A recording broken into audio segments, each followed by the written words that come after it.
Okay, maybe live.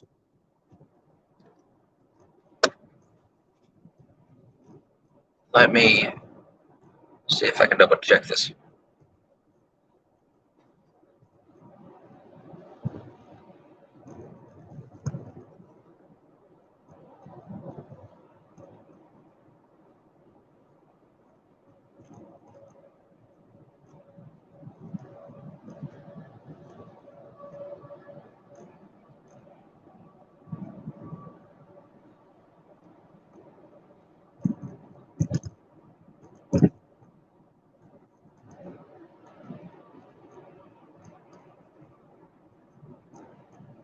Looks like I am live.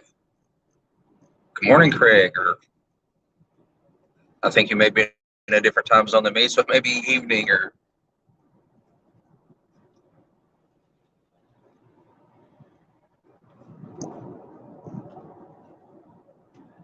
All right. So I am headed out of the ALA convention, ALA, aka National Convention.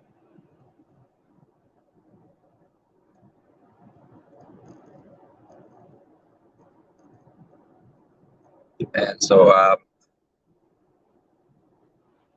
working to try to figure out where I'm going and watch driving and streaming and all that all together.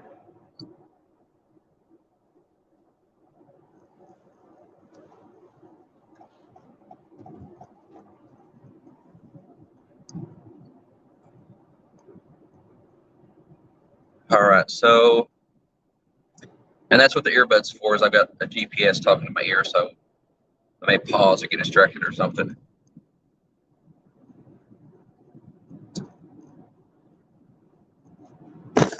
Well, let's see. Here so I can tell what's going on better.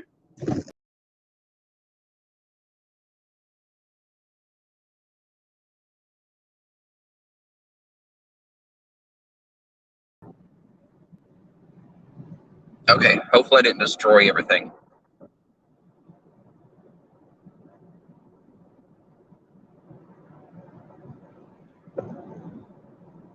All right, so I had a good time at the ALA convention.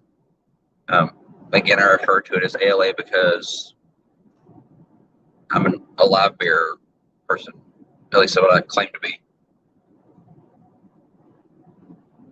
But I don't know if I'll be able to claim that for long because I actually picked up some killifish.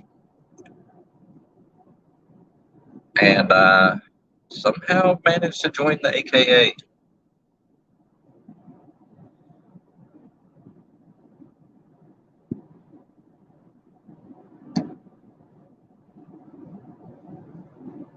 So I got there Thursday around 4 p.m. and spent the majority of the time doing fish stuff. It wasn't as large as like last year, but last year was the Triple Crown that had 4 different national organizations all running together. And I think that having the Triple Crown be my first national convention to attend. Don't remember the truck.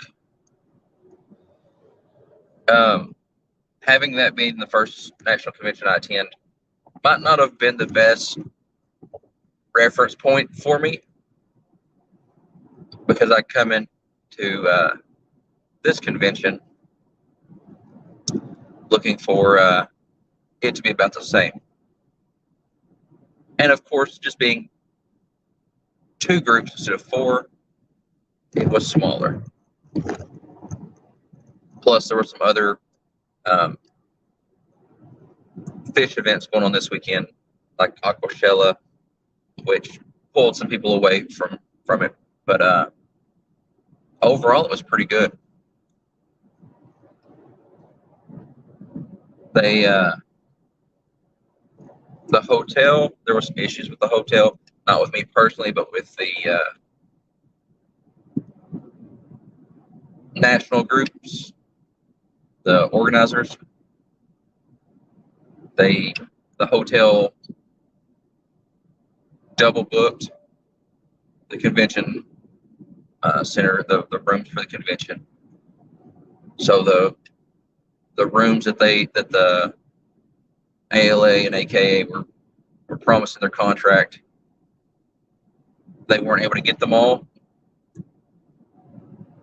So the leaders had to figure out how to do everything they had scheduled and on the docket in half or less than half of the rooms that they had been originally told they would have. Then also, the hotel apparently double booked some of its rooms and then cut the convention, the ALA, aka convention, cut it off and wouldn't sell any more rooms to those people. And so then some of the people that were coming to the ALA, aka, got there and didn't have a reservation or the hotel wouldn't honor the reservation because they had already booked it to somebody else too, and that person had already arrived. And then they got bumped over and had to go down to the Best Western. And there were more people that wanted to book rooms coming in. And the hotel that we were in wouldn't sell them rooms. So that was a hiccup, I would say. And then there was also the thing of, like, the ALA, aka convention, has stuff planned, has stuff on their agenda that, say it would go to midnight or something. And the hotel would cut them off, saying, "No, you got to be out of this room by 11, or you got to be out of this room by 10." And so that was a headache, I'm sure. But the organizers and leadership did really good in handling it. It wouldn't have been noticed hardly at all by many, I don't think.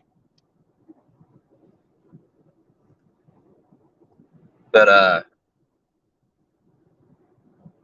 the clubs that hosted it, the Southwest, let's see, I think it's like Southwest Michigan Aquarium Society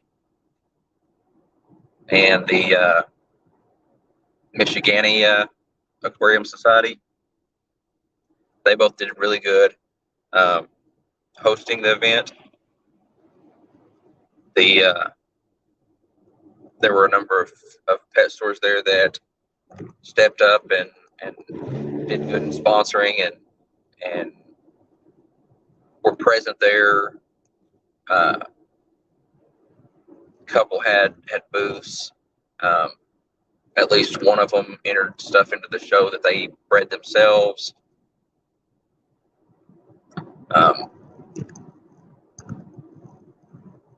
We took a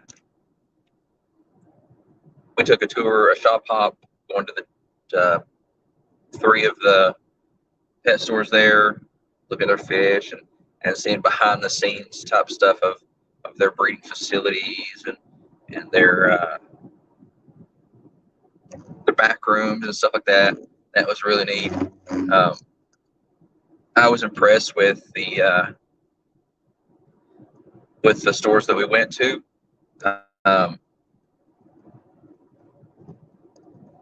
Different from, you had one that was kind of I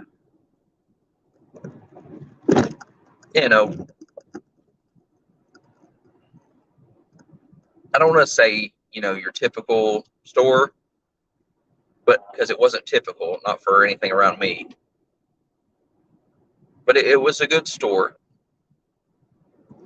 Really nice fish and everything. lots and lots of, I mean, compared to what I've got around me, lots of fish, lots of supplies, really good, nice people for customer service and stuff. But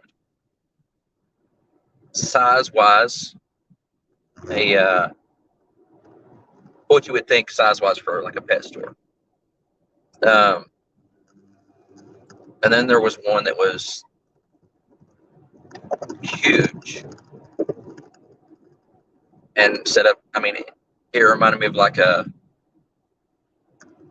theme park that there was stuff all over in there that you're like, oh, did you see the bus? Did you see the airplane? Did you see the river that runs through here? That was pretty wild. Um, and those two stores, there was a few uh, unique type things, unique type species that, you know, going in and seeing the typical guppies and domestic swordtails, that type of stuff. I'm not really into that kind of thing, but I like the more rare stuff. And you usually don't see rare stuff in pet stores, but those two had a few of the rare things that you don't normally see. The third pet store that we went to, quite a bit smaller, but had more rare stuff that I was into. And you could tell it was, I mean, all of them, it was their passion, but that third store, I think the rare stuff that I'm into, they're into also. That was their more of their focus, passion type stuff. And I was really impressed with all three stores and thought, it'd be great if I had this type of store back home. And really, until the first presentation, I mean, the first presentation back at the convention center, it was going good and everything like that.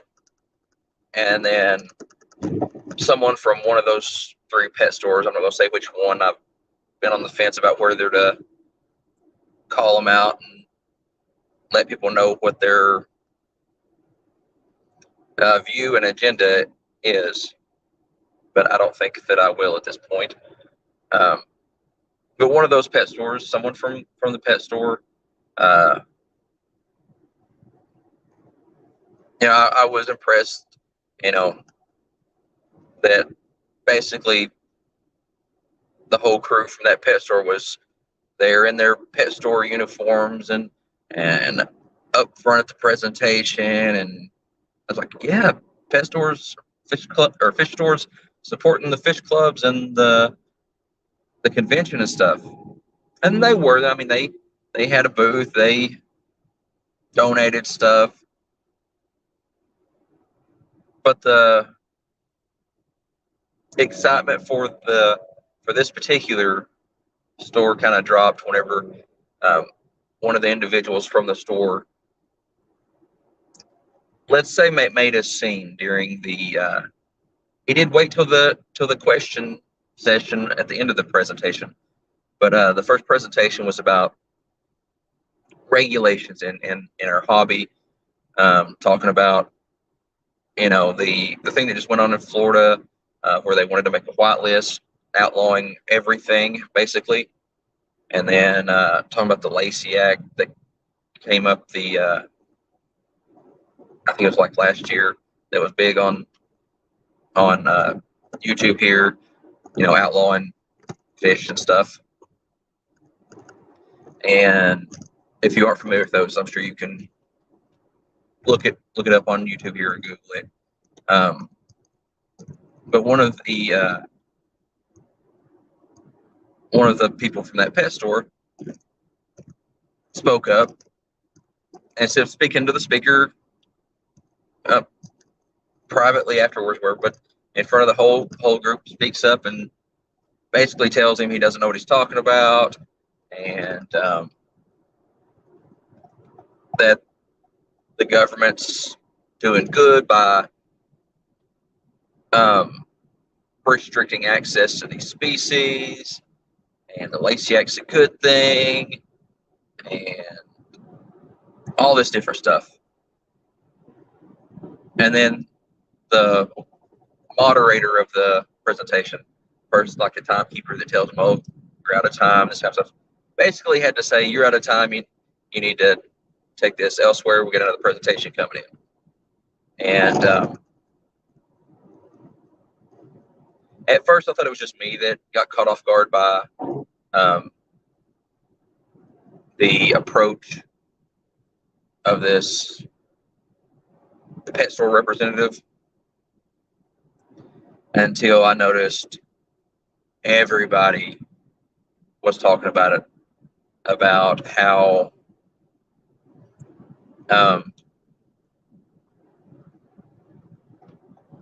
in the wrong place or whatever. It wasn't the right place, wasn't the right time. What was this guy thinking, being in, working in the pet industry, and having that he can have whatever point of view he has, but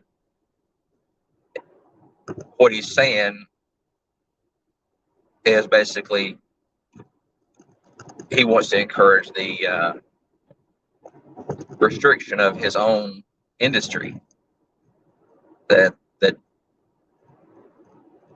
um, that he wants the hobby to be really bad restricted. So after that first presentation that night, everybody was back in the hotel and around the lobbies and stuff like that. Everybody was something like, "Oh, can you believe what that guy was doing? What he was saying?" And then I found out later that him and the speaker did talk later, and had about an hour-long conversation where the let's see, this is my exit. The pet store employee was telling him, "Oh, you need to trust the government. The government has our best intentions in mind, and they wouldn't do anything to harm the fish hobby," and all this stuff. Welcome, Fish Time with Lando.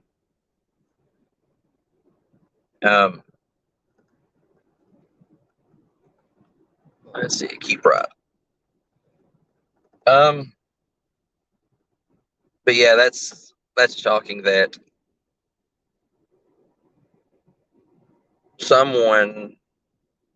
I mean, it's not shocking that someone would think that the government needs to control our hobby and needs to get rid of the fish. But it's shocking that, at least to me, that somebody that's your livelihood, that's in the hobby, that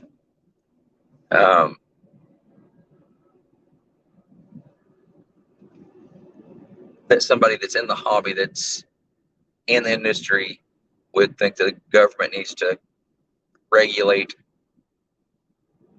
our fish. And I don't know. That's shocking to me. And beyond that, when he was going off during the presentation, or the question and answer session of the presentation, I thought, wow, this guy's, he's really not in the right place. But everybody's entitled to their opinion, I guess. And then, I left that presentation, went to the vendor room, and that pet store representative went back to his booth in there, and he was talking to everybody else at his booth about, well, let's just say that he was bad mouthing the presenter, saying that he didn't know what he was talking about, and a bunch of different stuff. But I won't go into that. And I'm not the type of a person that would, you know, go badmouth someone else. Okay, so this might be construed as bad mouthing somebody, but I'm not saying who it is or anything like that. I'm just saying what happened. It was shocking to me. Other than that, and the issues with the hotel, there wasn't, as far as I know, drama, that type of stuff going um, at the convention. Well, maybe a little bit of a more let's say intense conversation with someone at the convention about that had the thought that fish YouTubers are destroying the hobby, and about how nobody on YouTube knows what they're talking about, all this stuff. And then the more I talked to them, I realized what they considered a fish YouTuber had nothing to do, like, it's not what me and probably you would consider a fish YouTuber. Their definition of a fish YouTuber were the people that are going out and doing the stage stuff where they're breaking into a public aquarium to save a goldfish or whatever, that are doing this crazy stuff just for attention. The people that are acting like they get attacked by an arapaima or something. But they had no clue that the rest of us even existed. So it showed me that there's a big divide in the aquarium hobby scene. The people that know about the fish tubers, the real fish tubers, and the club scene. A lot of the people in the club scene know about the PhDs and the speakers that go around the club speaking at the clubs, but they don't know about the fish tubers, the fish fam, the community here. And it seems that a lot of the people on this fish community don't know about a lot of the researchers and people that go around the club speaking. It's getting to know about the presenters, but I'm not sure it's getting better on the same level with the clubs knowing about the fish fam, fish tube community.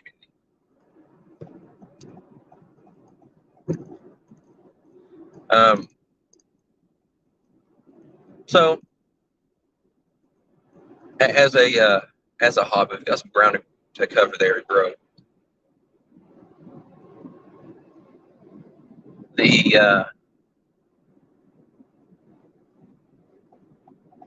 The shop hop was fun. See, that was Friday morning until like 1 o'clock.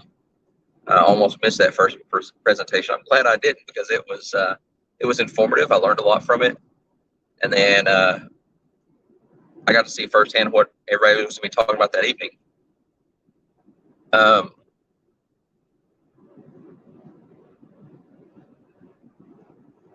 The vendor area wasn't as large as the Triple Crown, of course, and I think I was expecting the Triple Crown level, but being the two conventions instead of 4, and then the vendors having to decide, just say, oh, excuse me, the vendors having to decide which event to go to because multiple events had scheduled the same weekend, kind of divided them up some too. But there was still, a good little handful of vendors there. The fish show was neat to see.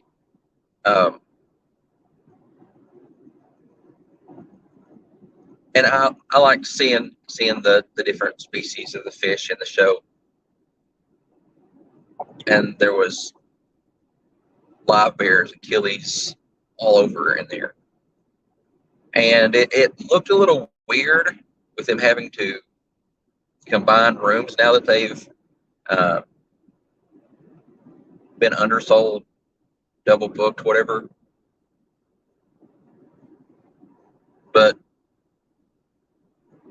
I spent a bit of time in there talking to people. They had a swap Saturday. Yes, Saturday. They had a swap Saturday, which I don't know how many vendors they had for the swap. Maybe 20.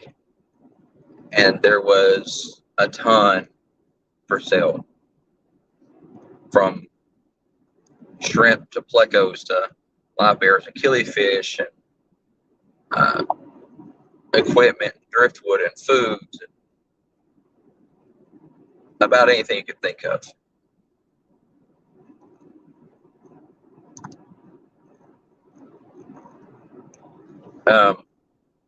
You didn't have the room sales this year like you did last, and from what I heard, that was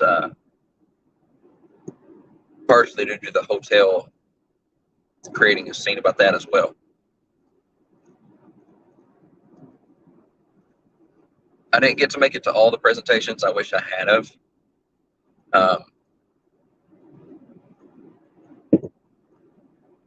But trying to squeeze in a lunch and losing track of time talking to somebody and then look up, it's like, oh, that other presentation started 30 minutes ago. I'm missing it. I missed out on a couple of them.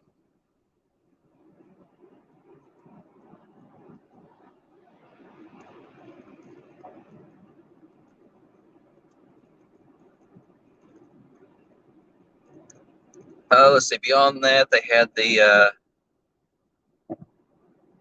had silent auctions and the awards banquet, and it was neat to see who won what categories or prizes. Mike from Fish Tank Barn here on YouTube, he did pretty good. He came over with some prizes. He placed it with some of his fish. So that was good. Congratulations to him.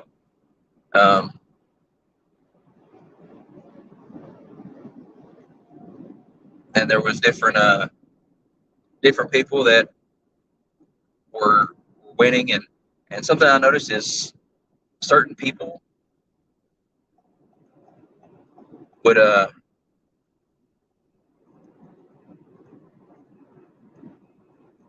okay, Lando, yeah, check back in. I may be on still. Got a couple hours drive here. Probably stay on for a couple hours. I'm not sure. But yeah, people that were winning stuff, a few of them were winning multiple things. They had entered multiples, and you could kind of see that it wasn't just a random. It wasn't just a random, oh, this person wins this and this person wins that. It was judged in a way that there was criteria, and these people knew the criteria that they actually had good fish, and some of these fish were knockout fish. They were what the specimens were what the species should look like. They did have a kids decorating or kids tank decorating aquascaping. That's the word. They did have a kids aquascaping contest. That was neat. They had a collecting trip on Thursday, but I didn't go to it. I didn't get there. I didn't get in town until about 4 o'clock Thursday. Spent a lot of time in hotel rooms and hotel lobbies and the convention center lobby, talking to people, meeting new people, talking fish, joking, cracking up, that type of stuff. Staying up late every night, getting up early every morning. It can get you, you're having a ton of fun, so you're not realizing it. But it can wear you. These conventions can wear you down doing that.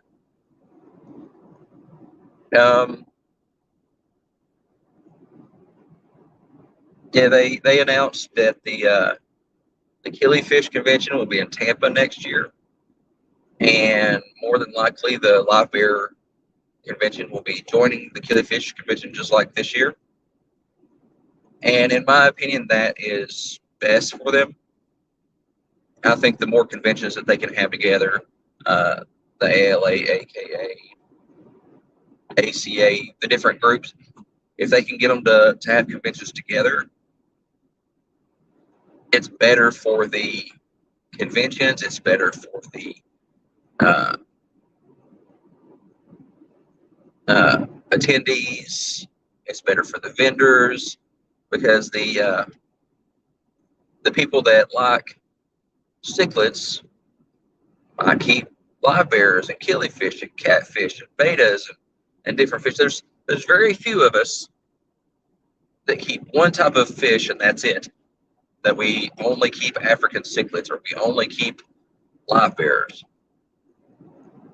And so being able to go to one convention and pay one registration fee and one hotel fee and get to see all of them is good. And if we're not into killifish, we might get introduced to killifish, live bears, whatever that we're not really into. Learn about them and pick up an interest in them. So it's good for the hobby. It's good for the attendee. The costs would be lower because they'd be combined for the conventions for the actual national organizations. The vendors would only have to go to one event, so they wouldn't have to worry about getting divided up. So that'd be good for the convention itself, and the convention would get more donations because manufacturer A might have to choose: do they donate to the ALA? Do they donate to the AKA? Do they donate to the ACA? If there's 3 different conventions, but if there's just one, they donate to the one, and it's better for everybody.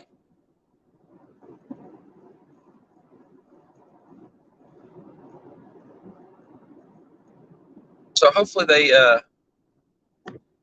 they'll keep combining that way. And the Triple Crown being the first one they've really done like that, they had a lot to learn, and they've been learning from it. I hear them talking about what went good, what didn't go so well that they can improve on.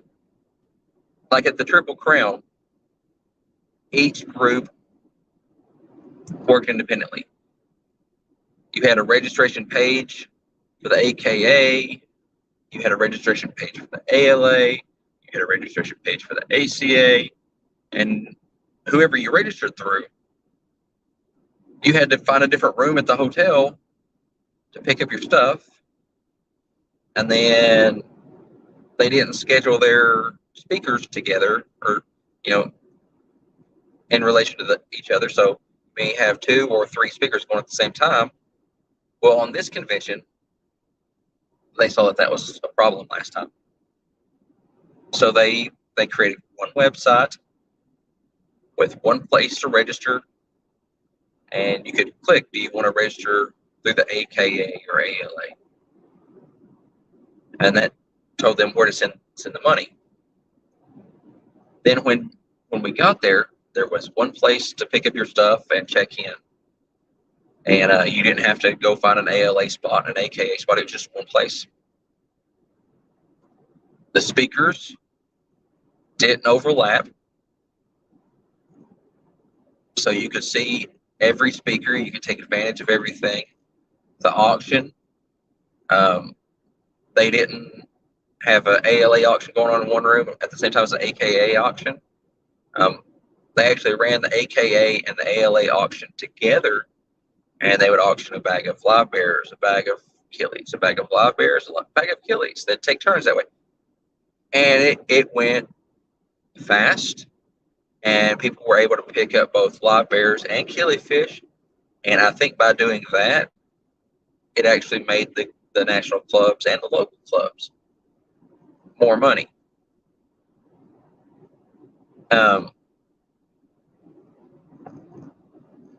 And there's rumors in the air about another Triple Crown type event coming up in the future. I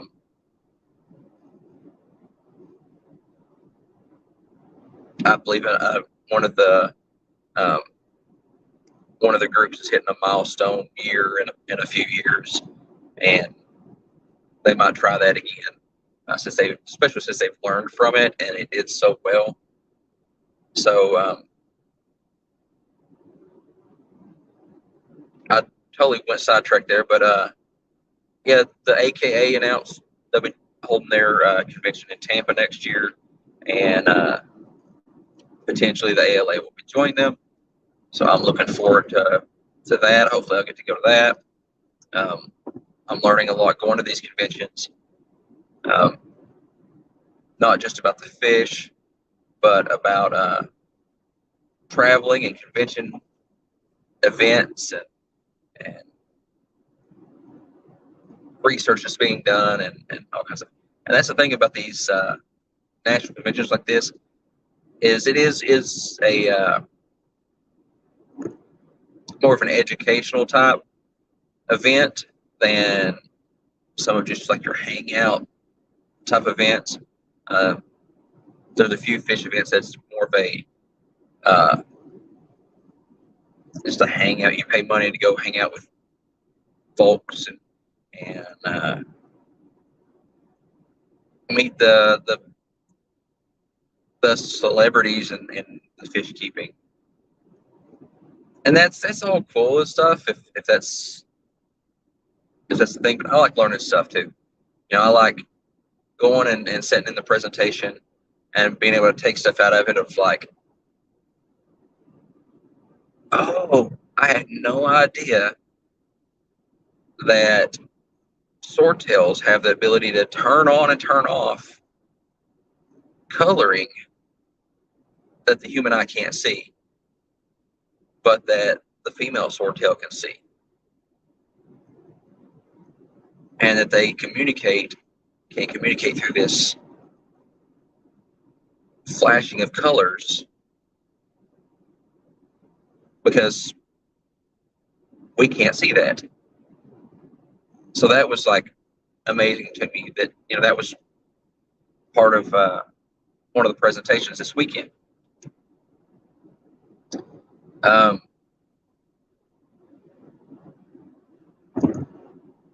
So yeah, coming into the weekend, I was a little not burnt out, but getting close to getting burnt out on some of the fish stuff. And these conventions invigorate me, or whatever the word is I'm looking for. And learning so much and seeing people from around the country, world. There was people there from other countries that I haven't seen in a while, and them telling me about what they had going on in their fish room and their club and stuff. It gets me excited for the next one. So now I'm pumped even more about my local fish clubs and the events we got going on. And I got the next one with my Lexington club here in just like 2 weeks. That we're having our summer annual cookout and doing a native collecting trip, and we've got the members of the AL, or goodness, I'm stuck on ALA. Got members of the Knoxville club, the ETAA, going to be joining with us to do some socializing and cooking out, and having a good time, and surveying the river there to see what we can find.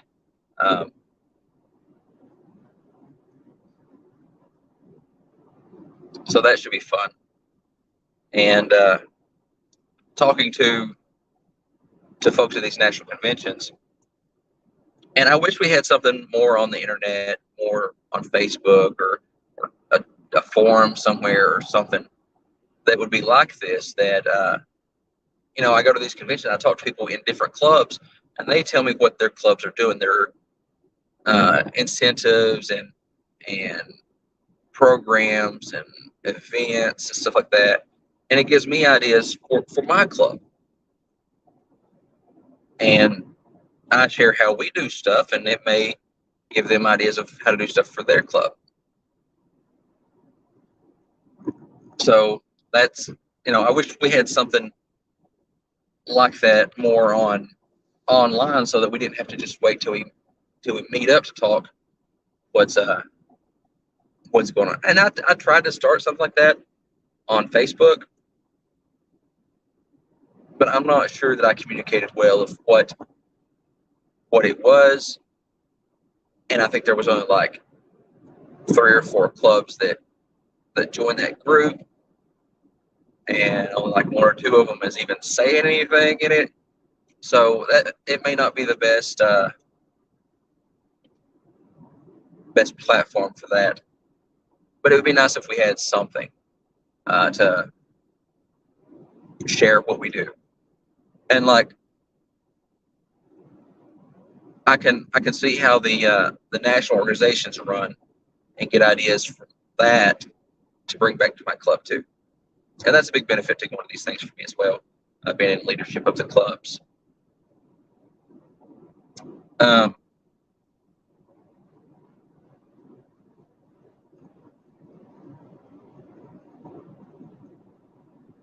Yeah, so I'm looking forward to the stuff that my club's got going on. Looking forward to what the other local clubs have going on. And I think my next trip I'm going to be taking for next overnight trip I'm taking for fish event. Let's see, July, August. It'll probably be the Keystone Clash in September. I've got the Keystone Clash coming up at the end of September, and that'll be Morgantown, Pennsylvania. And that was a topic at the ALA. I wound up hanging out with some guys from that area, Pennsylvania, Eastern Ohio area, and they were talking about the Clash, and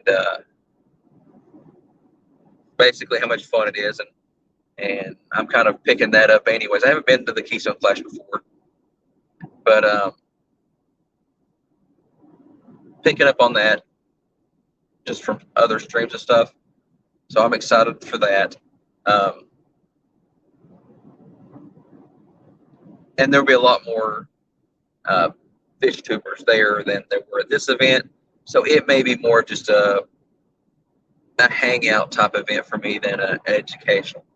That makes me more time talking to my YouTube friends than I am in presentations.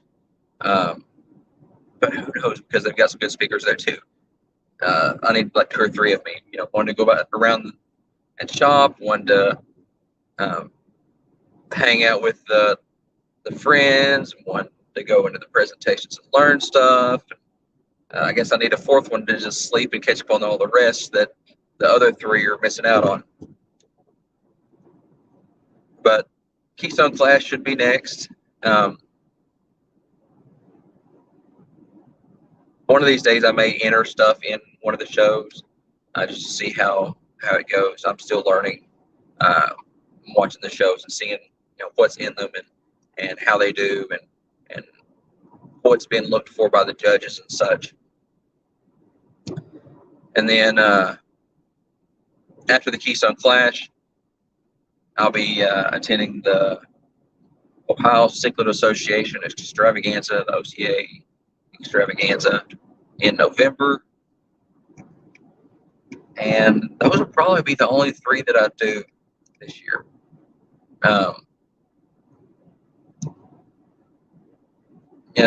Limiting it to 3 is probably where I'll be sticking. Every year, I might not do the same 3 every year, but 2 to 3 is probably a good spot for me, just with the vacation days that I get at work and the traveling and the expense of these things. I mean, they're not crazy expensive. One of the events that I'm going to this year, I expect will be quite a bit more expensive than the others, but they're not too bad expensive, but they're not free either. I have to pay for gas and a hotel room and admission or registration, meals. There is cost to these things. But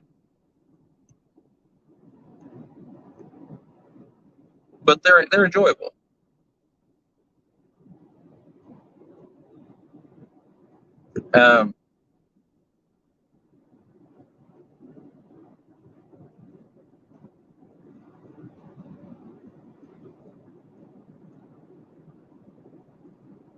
If they were a lot closer, like I could probably do multiple.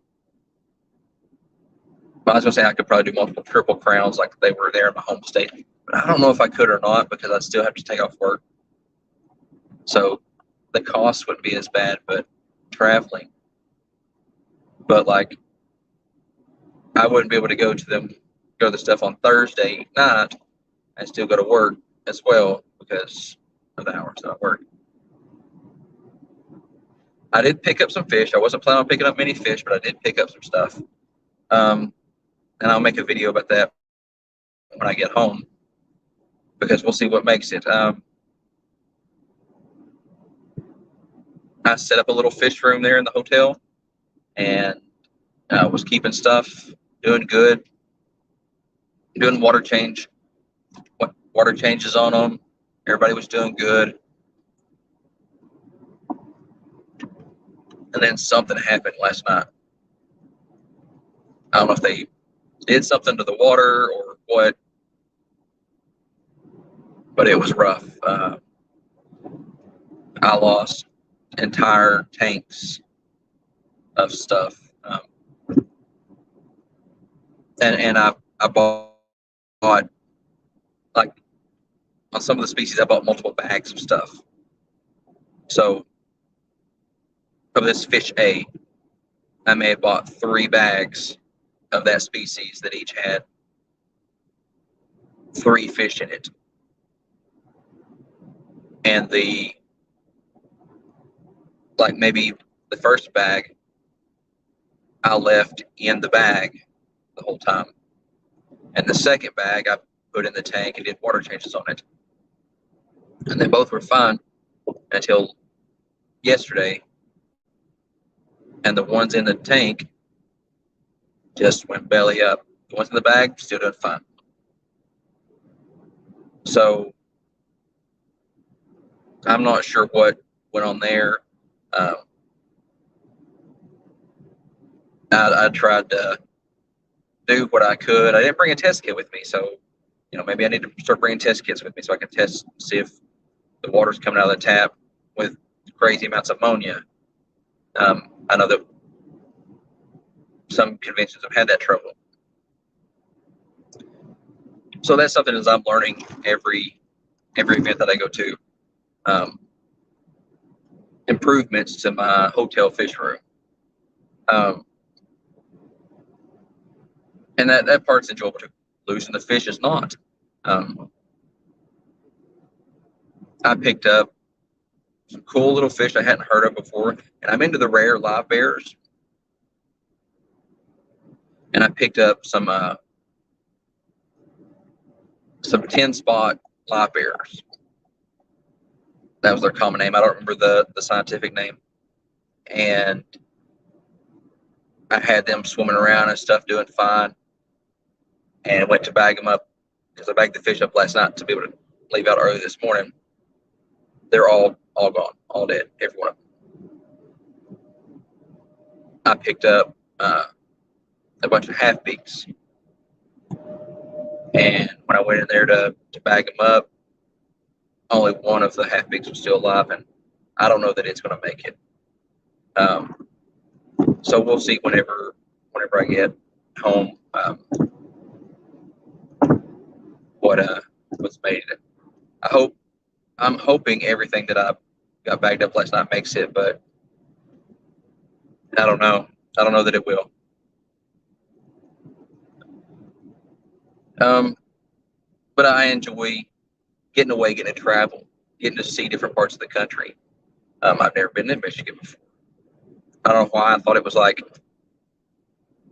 20 hours away.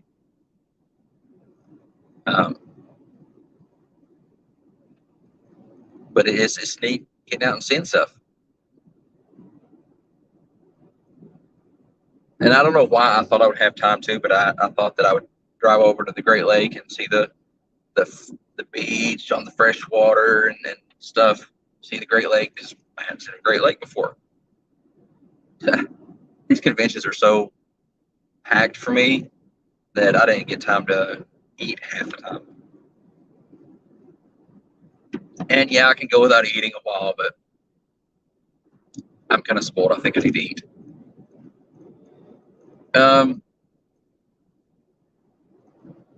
So if I do get to go next year to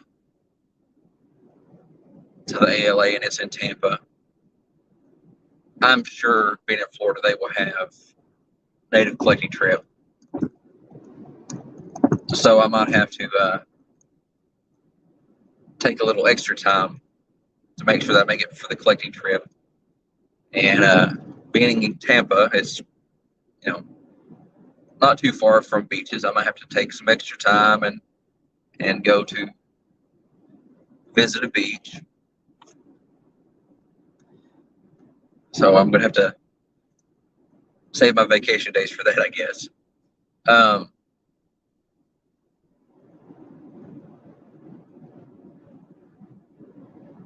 But I enjoy traveling. I don't know why. I spend a lot of the time in the car just on a daily basis, commuting to work. But I guess this is different. The trip to the Keystone Clash will be the farthest I travel this year for a fish event and the farthest I've traveled yet. So we'll see how that goes. I don't know that I'm going to be entering anything into the show. Probably not. I don't think I'm ready for that yet. And traveling so far. But I'm going to probably prepare for buying stuff there. I went into this one saying I was going to buy many fish, and I've got, but you can kind of see behind me, um, the black bag on bottom takes up half of my back seat, and it's an insulated tote full of bags of fish. The black backpack on top, it's an insulated backpack, it's full of fish. And then the trunk, I've got a cooler full of fish too. So, and that's what survived the disaster last night.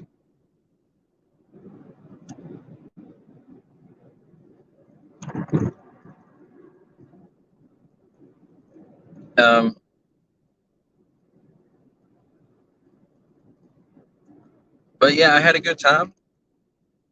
And now just the drive back.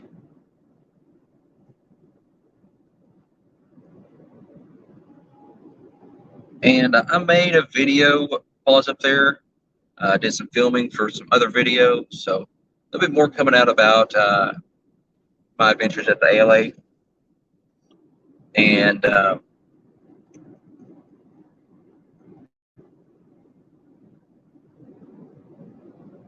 I'll do probably a more focused review of it as a video when I get home. I'm able to see what made the trip home, and go through all the dry goods that I got, both in the goodie bag and some stuff that I got in auction. Big East support group. Good morning. Yeah, just heading back from the ALA, aka convention. They called it Two in the Zoo, and I guess I'm dense. I didn't get the Two in the Zoo thing for a few months of them coming out with that, but it's in Kalamazoo, hence the zoo.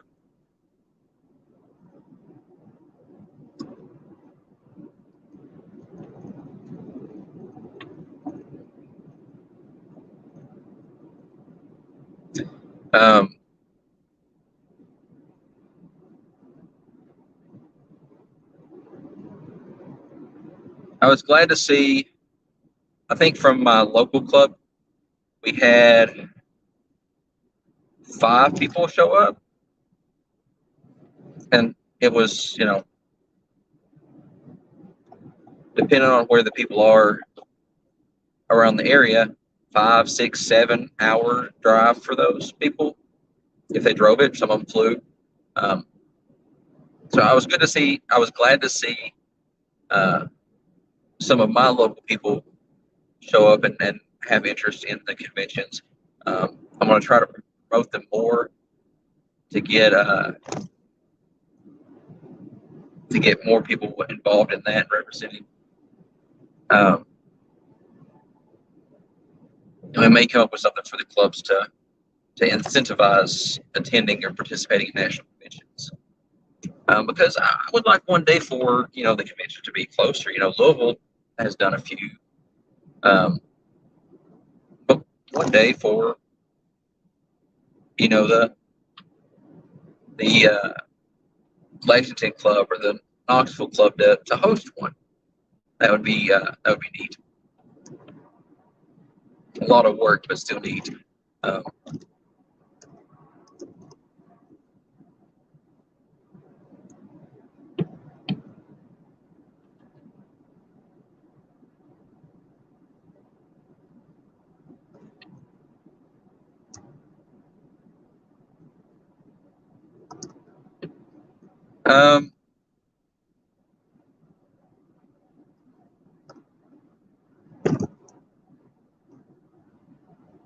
And I've put listed a stream for this upcoming Wednesday, and I'm thinking I might try to do more streams, and it looks like Wednesday may work out better for me this week at least, and it may more in the future be on Wednesdays be something that's available for me.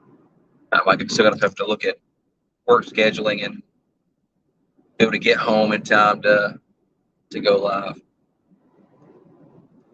I would try for that. Um,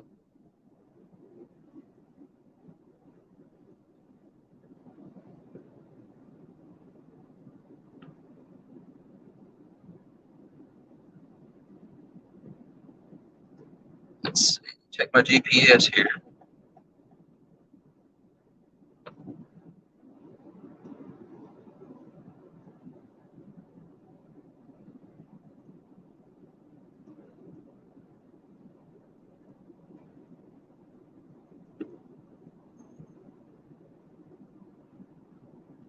But I was thinking I might stream the whole way home, but I don't think I'm going to. Um, I might pop back on a little while later. Um, it's awful early in the morning. My brain's not quite working. um, I've crossed over the hour mark here on the stream, so I think I'll go ahead and close it down and maybe pop back up in a little while and focus more on driving. I've been swerving a little bit. You probably can't notice from your camera angle, but there's a little more traffic on a Monday than there was on my drive up, and swerving's not too good. But I saw that the aquatic morning show was going live around 10 Eastern. So if I don't pop back up before then, I'll probably see you in that stream. And we'll see you later.